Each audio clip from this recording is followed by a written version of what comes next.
Yo, welcome back, everybody. This is Deal with the Devil by KloWhispers, Chapter 5, Dust. Now. Of course, the media had to disturb the rather calm morning Izuku was enjoying. Passing the gates of UA through the crowd had almost given him a panic attack because too much touching and too much noise. But years of training and trying to remain calm had helped him. So he had calmed down quite fast. Aizawa-sensei had also had enough and had ordered, the journalists to back off. One of them finally made the mistake to walk too close to the doors, activating the automatic door closing to an unknown person. What a bunch of idiots. So, Izuku had been a little annoyed before classes started, but he pushed that feeling back to concentrate on school. When he had entered the classroom, he had been greeted by a joyful Uraraka and Kirishima, ignored completely by Bakugo, then acknowledged with a subtle nod by the head of Jiro, which he gave back. The chaos of the class was interrupted by Aizawa coming in. He then started to throw comments here and there about their performance on the battle trials. He didn't say anything about Izuku, but did ask Bakugo to stop acting like a 7-year-old, which made him almost snort. Then, "We need a class president." The class exploded in noise, almost every student shouting that they wanted to be the class president. Already listing the whys and hows, Izuku tensed, gritting his teeth. "Silence. I don't care how you choose, just do it before the end of the homeroom." Aizawa then slid into his yellow sleeping bag, lying down behind his desk, promptly falling asleep. There was a moment of silence, then his classmates started talking again, this time quieter. Izuku didn't want to be class president or anything close to it. He didn't want any more attention than he already received. He glanced back, seeing Jiro at her desk, her hands on her ears, a small grimace on her lips. Well, at least he wasn't the only one uncomfortable. In the end, they settled on a voting system, and Yaoyorozu Momo ended class president, Ida taking the vice president place. Izuku sighed, just glad the class had calmed down. When it was lunchtime, Izuku quietly slid out of the class, wanting some peace and quiet. After having taken his food from the Pro Hero lunch rush, he went outside, in the sort of forest park that was surrounding the school. He sat in the shadow of a tree, against the trunk, finally enjoying some silence. He was still not used to the loudness of certain classmates. He finished eating, putting his chopsticks down, closed his eyes, and tried to go into a sort of meditative state, still aware of his surroundings, but sort of resting. After a couple minutes, he heard hesitant footsteps coming towards him. He opened his eyes. Jiro was standing a few meters away from him, lunch in hand, looking at him but clearly not knowing if it was okay to get close and disturb him.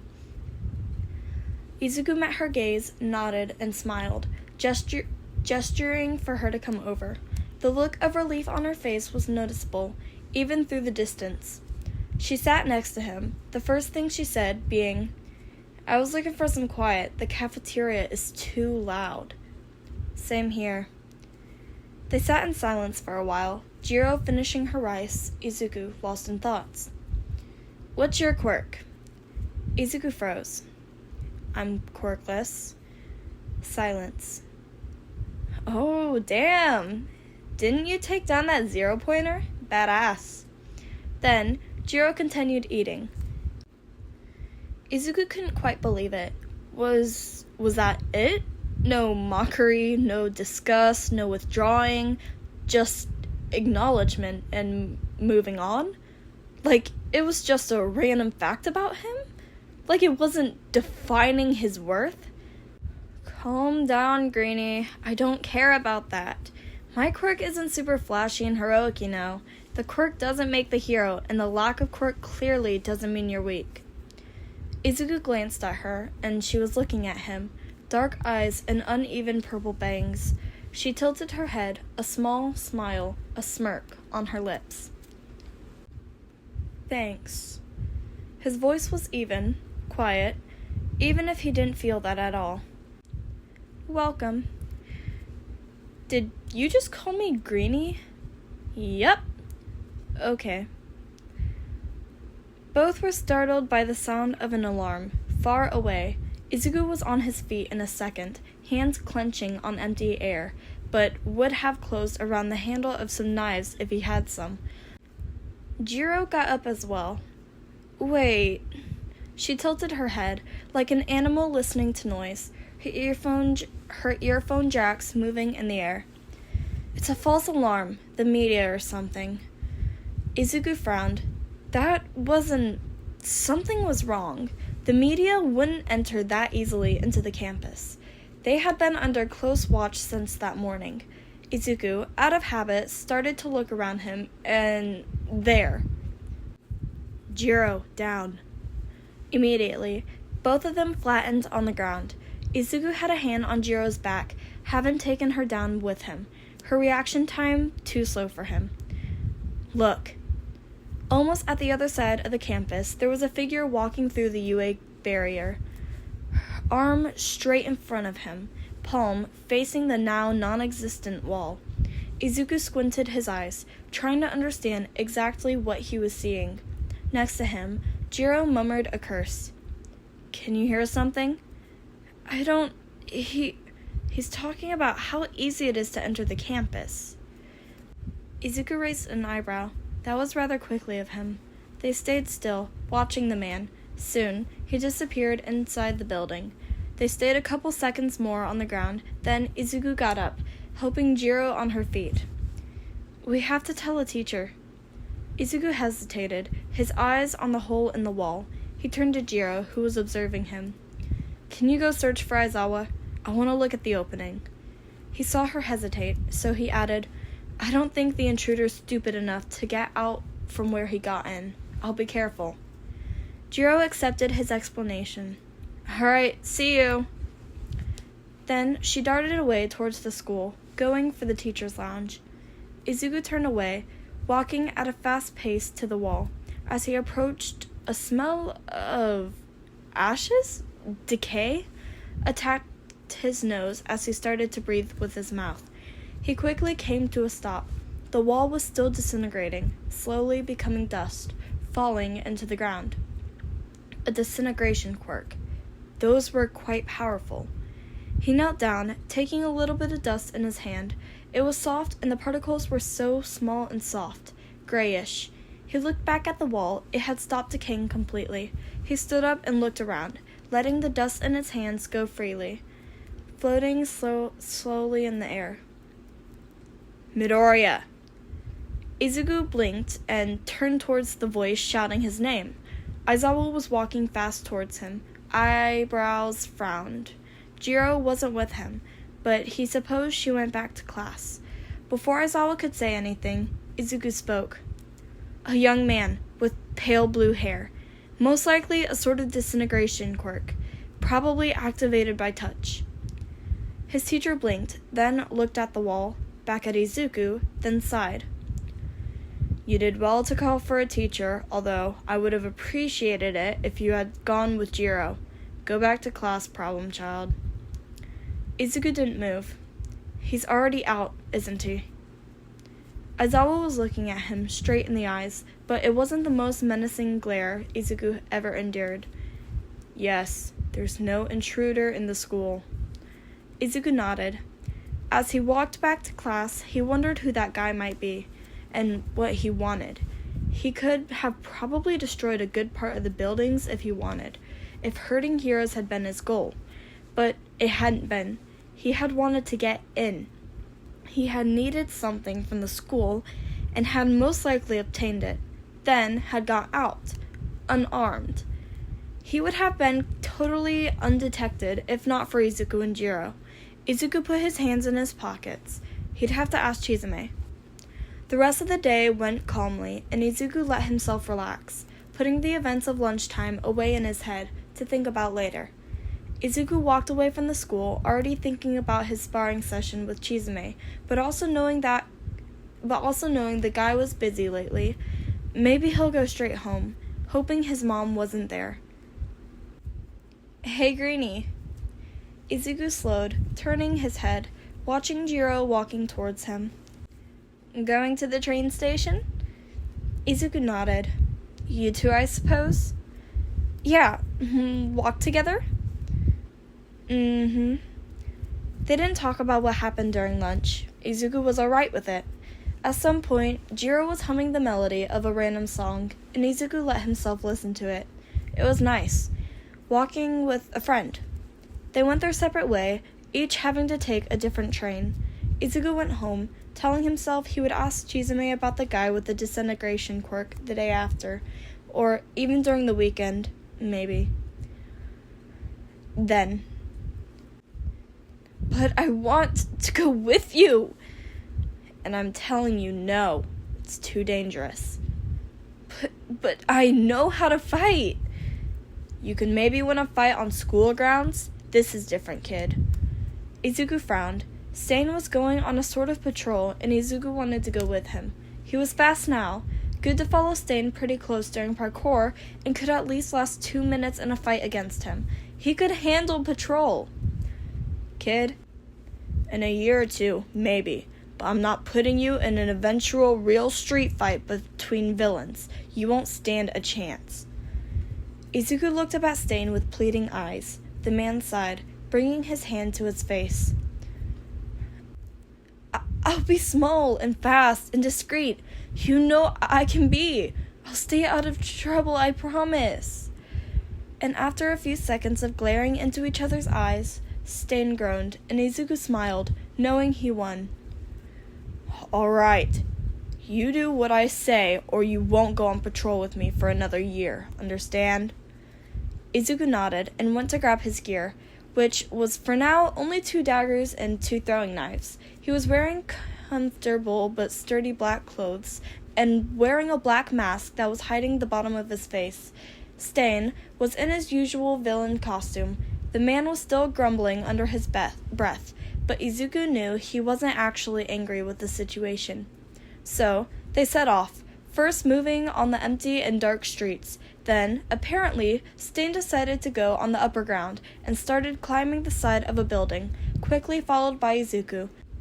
Moving and jumping from roof to roof was easier in this part of town, since the streets weren't wide, and so, for a good hour, Izuku followed Stain around, sometimes stopping to quickly check what was going on down there. Izuku liked doing that. It changed from sparring, and he could let his mind wander a little, even if he was still concentrating to not fall, to stay unnoticed, and to not lose Stain from view. Stain slowed down at one point, perching himself on the edge of a flat roof. Izuku joined him, sitting beside him. Look, the man in blue. Down from them, in a dirty and dark alley, was a group of 3 people. One of them was indeed wearing a bright blue suit, contrasting vividly with the colors and ambience of the place. The other 2 were smaller and wearing dark clothes, almost blending into the shadows of the buildings. What about him? He's been selling drugs for a while. Oh, do you want to stop him? Stain shifted a little, putting his hand on the suka of his katana.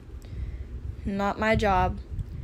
Izuku kept watching the man in blue, seeing him give the other 2 a sort of package. Then, he was given some money, and the 3 parted, each going in different ways, the blue man going even farther into the alley.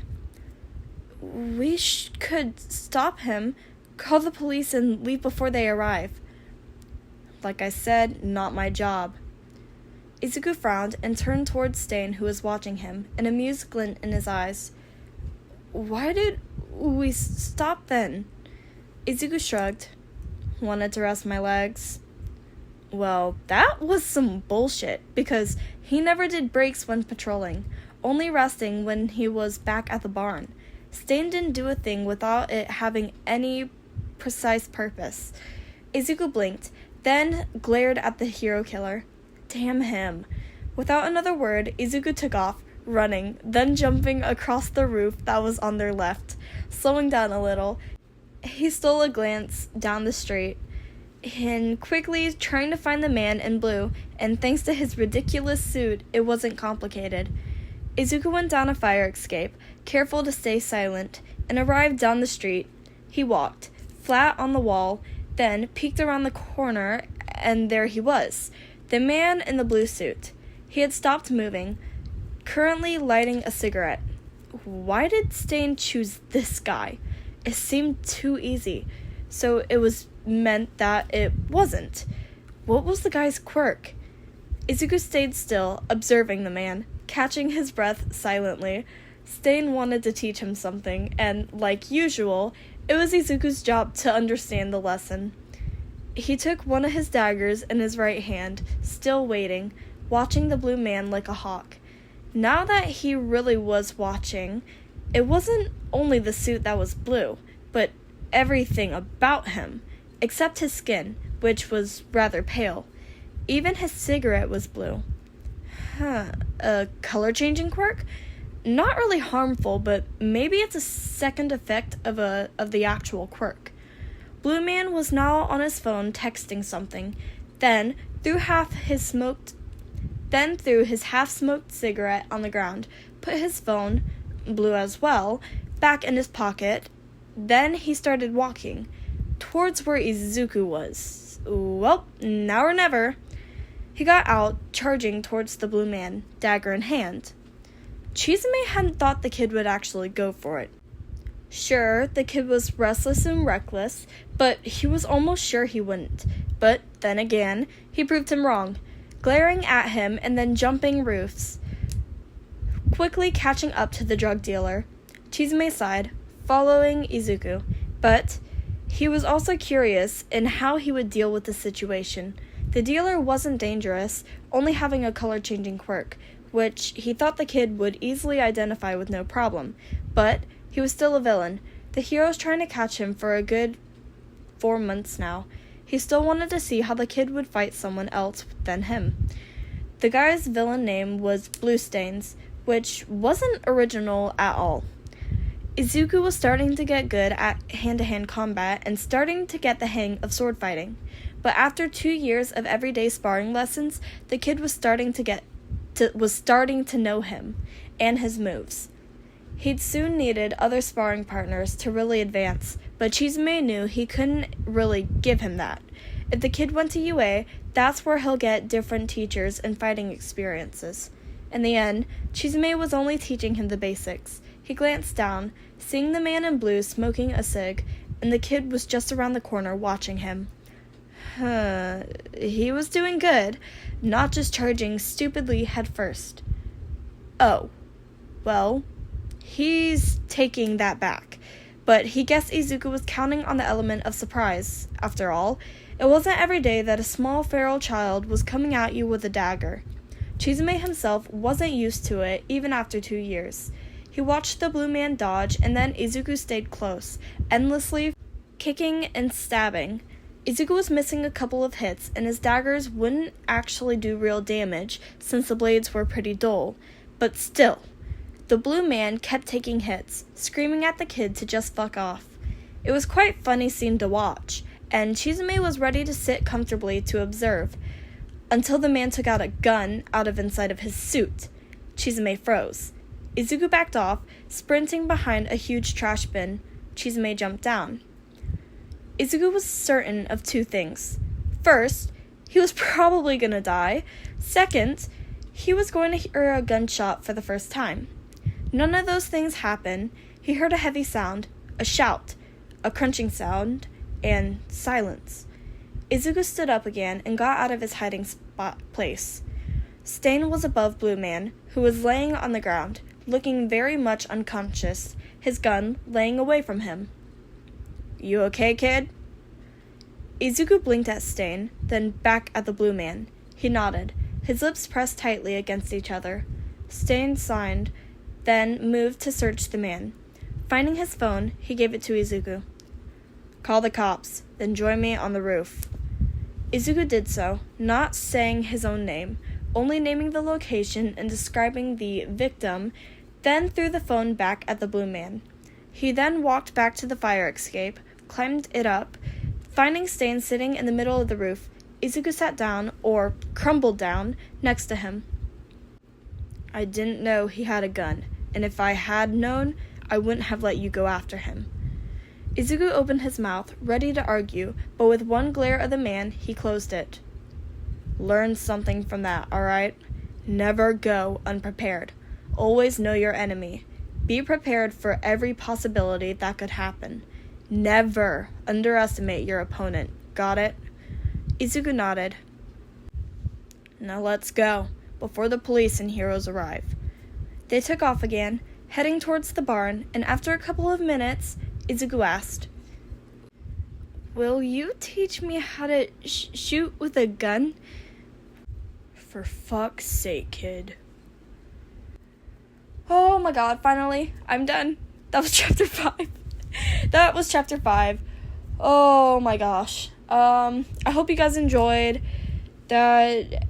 Yeah, oh my god, I had such a hard time reading that. I don't know why. It's just, some words were messing with my brain. Some words were like going in front of the other when, it's not actually there. And I'm like, oh yeah, this is this, and this. But then, wait a fucking minute. That is at the end of the word and not where I said it. Yeah, so that happened.